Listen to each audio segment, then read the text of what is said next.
My night vision. In a night vision, I found myself among my friends. We chatted, laughed, and spent some time together. After that, we decided to leave and said goodbye to one another. Among my friends, I was the most humble and righteous. The rest of my friends were involved in one wrong act or another. As I went on my way home along the street, I saw a large crowd of people gathered in front of a house. I looked closer and saw a great number of troops with guns and ammunition. There were soldiers and police, along with several armored tanks. The sight was terrifying. I began to wonder what must have happened. Meanwhile, throughout that time, someone inside the house where the crowd was gathered was screaming and crying out in a very loud voice. The voice was powerful, demanding justice. It was because of this voice that the whole crowd had gathered there. It was because of the voice that the entire army and all the police officers with their guns and ammunition were present. The voice was screaming out for justice, like a woman crying out for justice over the murder of her only child.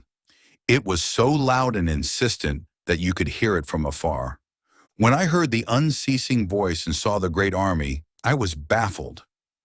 I began to wonder to myself what this was all about and what must have happened. As I walked, still wondering, someone turned to look at me and said, "He is the one." I did not pay any attention to him. Another person looked at me and said the same thing, "He is the one." I still did not pay any attention. As I continued to walk on my way home, passing through the scene, whosoever saw me would say, "He is the one." Then I became worried and surprised at how everyone was saying I was the one when I did not even know what they were talking about. Eventually, they all gathered around me and arrested me. They concluded that I was the one they were looking for. They were all happy that they had found the offender. Now they could serve justice to satisfy the voice of the accuser, who had been screaming excessively loudly for justice. They told me that the penalty for my offense was death, and it would be death by shooting.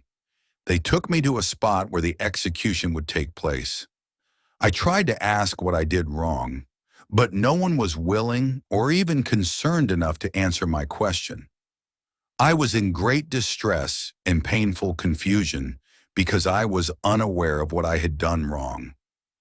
They concluded that I was guilty, and indeed they were right.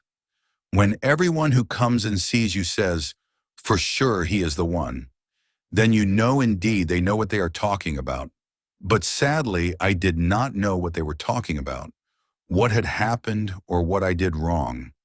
They took me to the place for the execution, and 3 soldiers were lined up with guns, facing the spot where I would be shot. They made me stand in front of the whole crowd awaiting the countdown. The plan was that as soon as the countdown hit 0, I would walk forward from the front of the crowd to the spot for the execution, and I would be shot. As I stood in front of the crowd and the countdown continued, I began to wonder in my soul why no one would even tell me what I had done wrong, so that at least I would be aware of my offense. As time passed, my heart pounded within me, and my spirit was greatly troubled. I was appalled to know that not one person in the crowd could speak up for me. No one was able to stand for my defense and demand that at least I should be told about my offense. No one among the crowd seemed to know or care about my feelings, yet I was in such great distress that words could not explain. Then I had a thought about Jesus. I said to myself, if a man like Jesus were among this crowd, I am sure he would not watch this happen without speaking up for me or doing something to relieve me of my distress. I said in my heart, "Oh, I wish Jesus were here among this crowd." As I nurtured these thoughts, the countdown eventually hit 0, and it was time for me to walk up to the spot where I would be shot. As soon as I was about to step forward, I felt the shadow of a person walking out from among the crowd beside me. As I turned to look, behold, it was Jesus. He had a crown of thorns on his head and a towel around his waist. He walked past me and straight to the spot where I was supposed to walk and stand. He had taken my place in death. The soldiers asked him if he was sure and willing to die in my place, and he motioned with his head to say yes without uttering a word. He was speechless because he did not come excited to die, but painfully and sorrowfully. As he stood on the spot and the soldiers were about to shoot him, he began to communicate with me from heart to heart.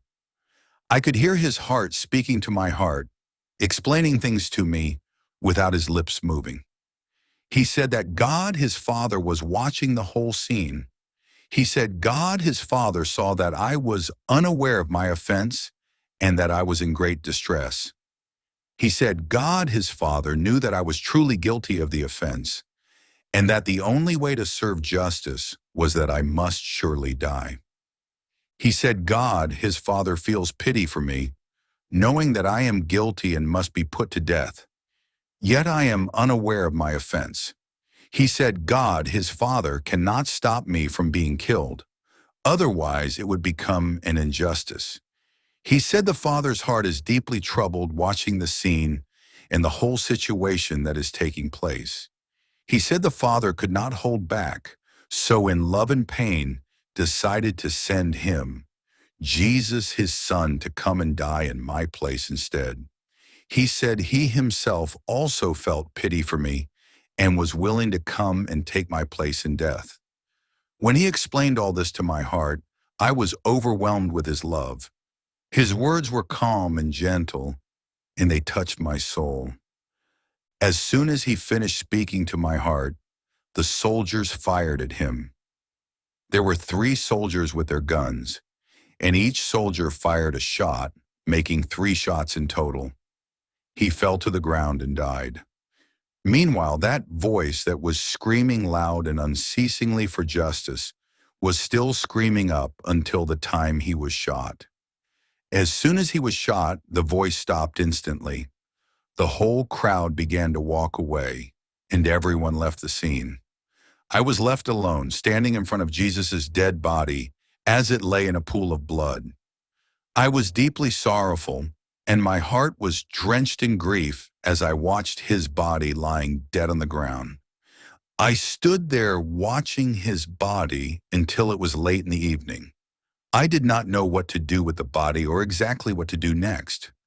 Then a voice spoke to my heart and said, "Take his towel that is soaked in his blood and go away with it. Keep it with you and take it wherever you go. Let it remind you always about today and about this great man who died in your place to save your life." Then I bent down to take the towel. As soon as I grabbed the towel, which was soaked in his blood, and held it in both hands, the towel began to vibrate in my hands. It vibrated vigorously, and my hands began to shake. As my hands shook, I woke up from my sleep. My hands continued to shake for a while, even after I had woken up from sleep, and I realized I just had a vision.